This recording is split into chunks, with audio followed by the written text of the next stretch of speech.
नमस्कार साहित्य प्रेमियों, आपका स्वागत है साहित्य सागर चैनल में। आज हम लेकर आए हैं मुंशी प्रेमचंद जी की लिखी कहानी।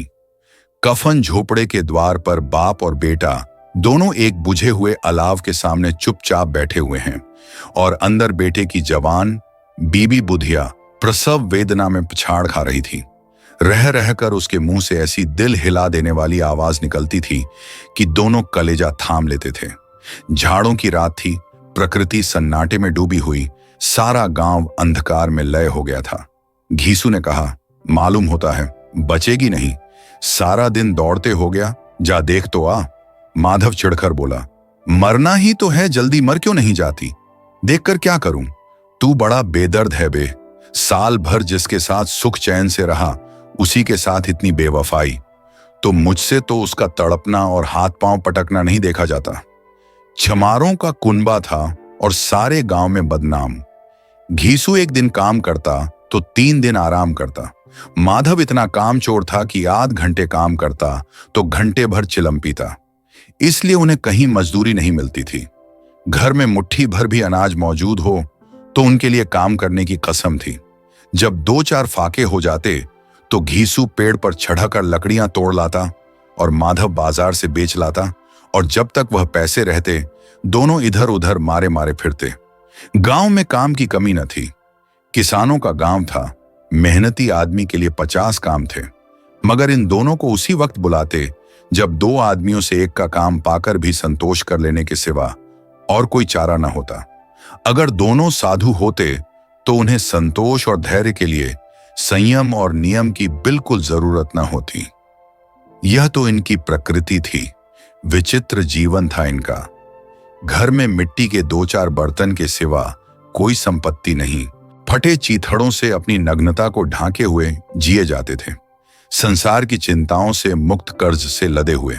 गालियां भी खाते, मार भी खाते, मगर कोई गम नहीं। दीन इतने कि वसूली की बिल्कुल आशा न रहने पर भी लोग इन्हें कुछ न कुछ कर्ज दे देते थे।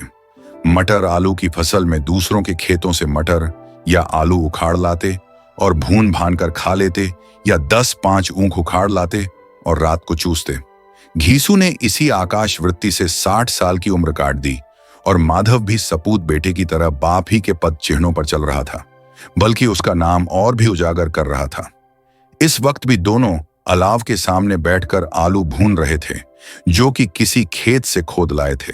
घीसू की स्त्री का तो बहुत दिन हुए देहांत हो गया था। माधव का ब्याह पिछले साल हुआ था। जब से यह औरत आई थी, उसने इस खानदान में व्यवस्था की नींव डाली थी और इन दोनों बेगैरतों का दोजक भरती रहती थी। जब से वह आई, ये दोनों और भी आराम तलब हो गए थे, बल्कि कुछ अकड़ने भी लगे थे। कोई कार्य करने को बुलाता तो निब्रियाज भाव से दुगुनी मजदूरी मांगते। वही औरत आज प्रसव वेदना से मर रही थी और यह दोनों इसी इंतजार में थे कि वह मर जाए तो आराम से सोएं। घीसू ने आलू निकालकर छीलते हुए कहा, जाकर देख तो क्या दशा है उसकी। चुड़ैल का फिसाद होगा और क्या। यहां तो ओंझा भी 1 रुपया मांगता है। माधव को भय था कि वह कोठरी में गया तो घीसू आलूओं का बड़ा भाग साफ कर देगा। बोला, मुझे वहां जाते डर लगता है। डर किस बात का है, मैं तो यहां हूं ही। तो तुम ही जाकर देखो ना। मेरी औरत जब मरी थी तो मैं 3 दिन तक उसके पास से हिला तक नहीं, और फिर मुझसे लजाएगी कि नहीं। जिसका कभी मुंह नहीं देखा, आज उसका उघड़ा हुआ बदन देखूं, उसे तन की सुध भी तो न होगी। मुझे देख लेगी तो खुलकर हाथ पांव भी न पटक सकेगी। मैं सोचता हूं कोई बाल बच्चा हुआ तो क्या होगा। सोंठ, गुड़, तेल कुछ भी तो नहीं है घर में। सब कुछ आ जाएगा, भगवान दें तो। जो लोग अभी 1 पैसा नहीं दे रहे हैं, वे ही कल बुलाकर रुपये देंगे। मेरे 9 लड़के हुए, घर में कभी कुछ न था, मगर भगवान ने किसी न किसी तरह बेड़ा पार ही लगाया। जिस समाज में रात दिन मेहनत करने वालों की हालत उनकी हालत से कुछ बहुत अच्छी न थी, और किसानों के मुकाबले में वे लोग जो किसानों की दुर्बलताओं से लाभ उठाना जानते थे, कहीं ज्यादा संपन्न थे, वहां इस तरह की मनोवृत्ति का पैदा हो जाना कोई अचरज की बात न थी। हम तो कहेंगे, घीसू किसानों से कहीं ज्यादा विचारवान था और किसानों के विचार शून्य समूह में शामिल होने के बदले बैठकबाजों की कुत्सित मंडली में जा मिला था। हाँ, उसमें यह शक्ति न थी कि बैठकबाजों के नियम और नीति का पालन करता, इसलिए जहां उसकी मंडली के और लोग गांव के सरगना और मुखिया बने हुए थे, उस पर सारा गांव उंगली उठाता था। फिर भी उसे यह तस्कीन तो थी ही कि अगर वह फटेहाल है तो कम से कम उसे किसानों की सी जी तोड़ मेहनत तो नहीं करनी पड़ती, और उसकी सरलता और निरीहता से दूसरे लोग बेजा फायदा तो नहीं उठाते। दोनों आलू निकाल निकाल कर जलते जलते खाने लगे। कल से कुछ नहीं खाया था, इतना सब्र न था कि ठंडा हो जाने दें। कई बार दोनों की जबानें जल गईं। छिल जाने पर आलू का बाहरी हिस्सा जबान, हलक और तालू को जला देता था, और उस अंगारे को मुंह में रखने से ज्यादा खैरियत इसी में थी कि वह अंदर पहुंच जाए। वहां उसे ठंडा करने के लिए काफी सामान थे, इसलिए दोनों जल्द जल्द निगल जाते। हालांकि इस कोशिश में उनकी आंखों से आंसू निकल आते। घीसू को उस वक्त ठाकुर की बारात याद आई जिसमें 20 साल पहले वह गया था। उस दावत में उसे जो तृप्ति मिली थी वह उसके जीवन में एक याद रखने लायक बात थी, और आज भी उसकी याद ताजी थी। बोला वह भोज नहीं भूलता। तब से फिर उस तरह का खाना और भरपेट नहीं मिला। लड़की वालों ने सबको भरपेट पूड़ियाँ खिलाई थी, सबको, छोटे बड़े सबने पूड़ियाँ खाई, और असली घी की। चटनी, रायता, 3 तरह के सूखे साग, एक रसेदार तरकारी, दही, चटनी, मिठाई। अब क्या बताऊं कि उस भोज में क्या स्वाद मिला। कोई रोक टोक नहीं थी। जो चीज चाहो मांगो, जितना चाहो खाओ। लोगों ने ऐसा खाया कि किसी से पानी न पिया गया। मगर परोसने वाले हैं कि पत्तल में गर्म गर्म गोल गोल सुवासित कचौड़ियां न डाल देते हैं। मना करते हैं कि नहीं चाहिए, पत्तल पर हाथ रोके हुए हैं, मगर वह हैं कि दिए जाते हैं। और जब सबने मुंह धो लिया तो पान इलायची भी मिली, मगर मुझे पान लेने की कहां सुध थी। खड़ा हुआ ना जाता था। छटपट जाकर अपने कंबल पर लेट गया। ऐसा दिल दरियाव था वह ठाकुर। माधव ने इन पदार्थों का मन ही मन मजा लेते हुए कहा, अब हमें कोई ऐसा भोज नहीं खिलाता। अब कोई क्या खिलाएगा? वह जमाना दूसरा था। अब तो सबको किफायत सूझती है। शादी ब्याह में मत खर्च करो, क्रियाकर्म में मत खर्च करो। पूछो, गरीबों का माल बटोर बटोर कर कहां रखोगे? बटोरने में तो कमी नहीं है, हां खर्च में किफायत सूझती है। तुमने 20 पूरियां खाई होंगी, 20 से ज्यादा खाई थी। मैं 50 खा जाता, 50 से कम मैंने न खाई होंगी। अच्छा पका था, तू तो मेरा आधा भी नहीं है। आलू खाकर दोनों ने पानी पिया और वहीं अलाव के सामने अपनी धोतियां ओढ़कर पांव पेट में डाले सो रहे, जैसे 2 बड़े बड़े अजगर गेंडुलिया मारे पड़े हों, और बुधिया अभी तक कराह रही थी। सवेरे माधव ने कोठरी में जाकर देखा तो उसकी स्त्री ठंडी हो गई थी। उसके मुंह पर मक्खियां भिनक रही थीं, पत्थराई हुई आंखें ऊपर टंगी हुई थीं, सारी देह धूल से लथपथ हो रही थी। उसके पेट में बच्चा मर गया था। माधव भागा हुआ घीसू के पास आया। फिर दोनों जोर जोर से हाय हाय करने और छाती पीटने लगे। पड़ोस वालों ने यह रोना धोना सुना तो दौड़े हुए आए और पुरानी मर्यादा के अनुसार इन अभागों को समझाने लगे, मगर ज्यादा रोने पीटने का अवसर न था। कफन की और लकड़ी की फिक्र करनी थी। घर में तो पैसा इस तरह गायब था जैसे चील के घोंसले में मांस। बाप बेटे रोते हुए गांव के जमींदार के पास गए। वह इन दोनों की सूरत से नफरत करते थे। कई बार इन्हें अपने हाथों से पीट चुके थे, चोरी करने के लिए, वादे पर काम पर न आने के लिए। पूछा, क्या है बे घिसुआ, रोता क्यों है? अब तो तू कहीं दिखलाई भी नहीं देता। मालूम होता है इस गांव में रहना नहीं चाहता। घीसू ने जमीन पर सिर रखकर आंखों में आंसू भरे हुए कहा, सरकार बड़ी विपत्ति में हूं। माधव की घरवाली रात को गुजर गई। रात भर तड़पती रही सरकार। हम दोनों उसके सिरहाने बैठे रहे। दवा दारू जो कुछ हो सका सब कुछ किया, मुदा वह हमें दगा दे गई। अब कोई एक रोटी देने वाला भी न रहा। मालिक तबाह हो गए, घर उजड़ गया। आपका गुलाम हूं, अब आपके सिवा कौन उसकी मिट्टी पार लगाएगा? हमारे हाथ में तो जो कुछ था वह सब तो दवा दारू में उठ गया। सरकार ही की दया होगी तो उसकी मिट्टी उठेगी। आपके सिवा किसके द्वार पर जाऊं? जमींदार साहब दयालु थे, मगर घीसू पर दया करना काले कंबल पर रंग चढ़ाना था। जी में तो आया, कह दें चल दूर हो यहां से, यूं तो बुलाने से भी नहीं आता, आज जब गरज पड़ी तो आकर खुशामद कर रहा है। हरामखोर कहीं का, बदमाश। लेकिन यह क्रोध या दंड देने का अवसर न था। जी में कुड़ते हुए 2 रुपए निकालकर फेंक दिए, मगर सांत्वना का एक शब्द भी मुंह से न निकला। उसकी तरफ ताका तक नहीं, जैसे सिर का बोझ उतारा हो। जब जमींदार साहब ने 2 रुपये दिए तो गांव के बनिए महाजनों को इनकार का साहस कैसे होता।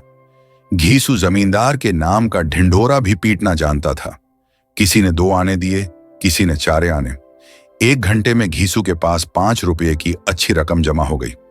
कहीं से अनाज मिल गया, कहीं से लकड़ी, और दोपहर को घीसू और माधव बाजार से कफन लाने चले। इधर लोग बांस वांस काटने लगे। गांव की नर्मदिल स्त्रियां आकर लाश देखती थीं और उसकी बेकसी पर 2 बूंद आंसू गिराकर चली जाती थीं। बाजार में पहुंचकर घीसू बोला, लकड़ी तो उसे जलाने भर को मिल गई है, क्यों माधव? माधव बोला, हाँ लकड़ी तो बहुत है, अब कफन चाहिए। तो चलो कोई हल्का सा कफन ले लें। हाँ और क्या, लाश उठते उठते रात हो जाएगी। रात को कफन कौन देखता है? कैसा बुरा रिवाज है कि जिसे जीते जी तन ढांकने को चीथड़ा भी न मिले, उसे मरने पर नया कफन चाहिए। कफन लाश के साथ जल ही तो जाता है, और क्या रखा रहता है। यही 5 रुपए पहले मिलते तो कुछ दवा दारू कर लेते। दोनों एक दूसरे के मन की बात ताड़ रहे थे। बाजार में इधर उधर घूमते रहे। कभी इस बजाज की दुकान पर गए, कभी उसकी दुकान पर। तरह तरह के कपड़े, रेशमी और सूती देखे, मगर कुछ झंझा नहीं। यहां तक कि शाम हो गई। तब दोनों न जाने किस दैवी प्रेरणा से एक मधुशाला के सामने जा पहुंचे और जैसे किसी पूर्व निश्चित व्यवस्था से अंदर चले गए। वहां जरा देर तक दोनों असमंजस में खड़े रहे। फिर घीसू ने गद्दी के सामने जाकर कहा, साहू जी 1 बोतल हमें भी देना। उसके बाद कुछ चिखौना आया, तली हुई मछली आई और दोनों बरामदे में बैठकर शांतिपूर्वक पीने लगे। कई कुज्जियां ताबड़तोड़ पीने के बाद दोनों सरूर में आ गए। घीसू बोला, कफन लगाने से क्या मिलता, आखिर जल ही तो जाता, कुछ बहू के साथ तो न जाता। माधव आसमान की तरफ देखकर बोला, मानो देवताओं को अपनी निष्पापता का साक्षी बना रहा हो। दुनिया का दस्तूर है, नहीं लोग बांभनों को हजारों रुपए क्यों दे देते हैं? कौन देखता है परलोक में मिलता है या नहीं? बड़े आदमियों के पास धन है, फूंके। हमारे पास फूंकने को क्या है? लेकिन लोगों को जवाब क्या दोगे? लोग पूछेंगे नहीं कफन कहां है? घीसू हंसा, अबे कह देंगे कि रुपये कमर से खिसक गए, बहुत ढूंढा, मिले नहीं। लोगों को विश्वास ना आएगा, लेकिन फिर वही रुपए देंगे। माधव भी हंसा इस अनपेक्षित सौभाग्य पर। बोला, बड़ी अच्छी थी बेचारी, मरी तो खूब खिला पिलाकर। आधी बोतल से ज्यादा उड़ गई। घीसू ने 2 सेर पूड़ियां मंगाई, चटनी, अचार, कलेजियां। शराब खाने के सामने ही दुकान थी। माधव लपक कर 2 पत्तलों में सारे सामान ले आया। पूरा 1.5 रुपया खर्च हो गया, सिर्फ थोड़े से पैसे बच रहे। दोनों इस वक्त इस शान में बैठे पूड़ियां खा रहे थे जैसे जंगल में कोई शेर अपना शिकार उड़ा रहा हो। न जवाबदेही का खौफ था, न बदनामी की फिक्र। इन सब भावनाओं को उन्होंने बहुत पहले ही जीत लिया था। घीसू दार्शनिक भाव से बोला, हमारी आत्मा प्रसन्न हो रही है तो क्या उसे पुण्य न होगा? माधव ने श्रद्धा से सिर झुकाकर तस्दीक की, जरूर से जरूर होगा। भगवान तुम अंतर्यामी हो, उसे बैकुंठ ले जाना। हम दोनों हृदय से आशीर्वाद दे रहे हैं। आज जो भोजन मिला वह कभी उम्र भर न मिला था। एक क्षण के बाद माधव के मन में एक शंका जागी। बोला, क्यों दादा, हम लोग भी एक न एक दिन वहां जाएंगे ही? घीसू ने इस भोले भाले सवाल का कुछ उत्तर न दिया। वह परलोक की बातें सोचकर इस आनंद में बाधा न डालना चाहता था। जो वहां हम लोगों से पूछे कि तुमने हमें कफन क्यों नहीं दिया तो क्या कहोगे? कहेंगे तुम्हारा सिर। पूछेगी तो जरूर, तू कैसे जानता है कि उसे कफन न मिलेगा? तू मुझे ऐसा गधा समझता है? 60 साल क्या दुनिया में घास खोदता रहा हूं, उसको कफन मिलेगा और बहुत अच्छा मिलेगा। माधव को विश्वास न आया। बोला, कौन देगा? रुपए तो तुमने छट कर दिए, वह तो मुझसे पूछेगी। उसकी मांग में तो सिंदूर मैंने डाला था। कौन देगा बताते क्यों नहीं? वही लोग देंगे जिन्होंने अब की दिया। हाँ, अब की रुपए हमारे हाथ न आएंगे। ज्यों ज्यों अंधेरा बढ़ता था और सितारों की चमक तेज होती थी। मधुशाला की रौनक भी बढ़ती जाती थी। कोई गाता था, कोई डींग मारता था, कोई अपने संगी के गले लिपटा जाता था, कोई अपने दोस्त के मुंह में कुल्हड़ लगाए देता था। वहां के वातावरण में सरूर था, हवा में नशा। कितने तो यहां आकर एक चुल्लू में मस्त हो जाते थे। शराब से ज्यादा यहां की हवा उन पर नशा करती थी। जीवन की बाधाएं यहां खींच लाती थीं और कुछ देर के लिए ये भूल जाते थे कि वे जीते हैं या मरते हैं, या न जीते हैं न मरते हैं। और यह दोनों बाप बेटे अब भी मजे ले लेकर चुस्कियां ले रहे थे। सबकी निगाहें इनकी ओर जमी हुई थीं। दोनों कितने भाग्य के बली हैं। पूरी बोतल बीच में है। भरपेट खाकर माधव ने बची हुई पूड़ियों का पत्तल उठाकर एक भिखारी को दे दिया, जो खड़ा इनकी ओर भूखी आंखों से देख रहा था। और देने के गौरव, आनंद और उल्लास का अपने जीवन में पहली बार अनुभव किया। घीसू ने कहा, ले जा, खूब खा और आशीर्वाद दे। जिसकी कमाई है वह तो मर गई, मगर तेरा आशीर्वाद उसे जरूर पहुंचेगा।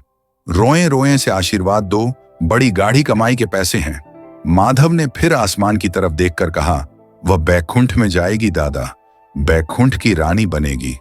घीसू खड़ा हो गया और जैसे उल्लास की लहरों में तैरता हुआ बोला, हाँ बेटा, बैकुंठ में जाएगी।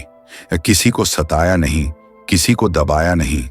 मरते मरते हमारी जिंदगी की सबसे बड़ी लालसा पूरी कर गई। वह न बैकुंठ जाएगी तो क्या ये मोटे मोटे लोग जाएंगे, जो गरीबों को दोनों हाथों से लूटते हैं और अपने पाप को धोने के लिए गंगा में नहाते हैं और मंदिरों में जल चढ़ाते हैं। श्रद्धालुता का यह रंग तुरंत ही बदल गया। अस्थिरता नशे की खासियत है। दुख और निराशा का दौरा हुआ। माधव बोला, मगर दादा, बेचारी ने जिंदगी में बड़ा दुख भोगा, कितना दुख झेलकर मरी। वह आंखों पर हाथ रखकर रोने लगा, चीखें मार मार कर। घीसू ने समझाया, क्यों रोता है बेटा, खुश हो कि वह माया जाल से मुक्त हो गई, जंजाल से छूट गई। बड़ी भाग्यवान थी जो इतनी जल्द माया मोह के बंधन तोड़ दिए। और दोनों खड़े होकर गाने लगे, ठगिनी क्यों नैना झमकावे, ठगिनी। पियक्कड़ों की आंखें इनकी ओर लगी हुई थीं और यह दोनों अपने दिल में मस्त गाए जाते थे। फिर दोनों नाचने लगे, उछले भी, कूदे भी, गिरे भी, मटके भी, भाव भी बताए, अभिनय भी किए और आखिर नशे में मदमस्त होकर वहीं गिर पड़े। यदि इस प्रस्तुति ने आपके हृदय को स्पर्श किया हो तो कृपया इस वीडियो को लाइक करें, कमेंट करें और साहित्य सागर चैनल को सब्सक्राइब करना न भूलें। धन्यवाद।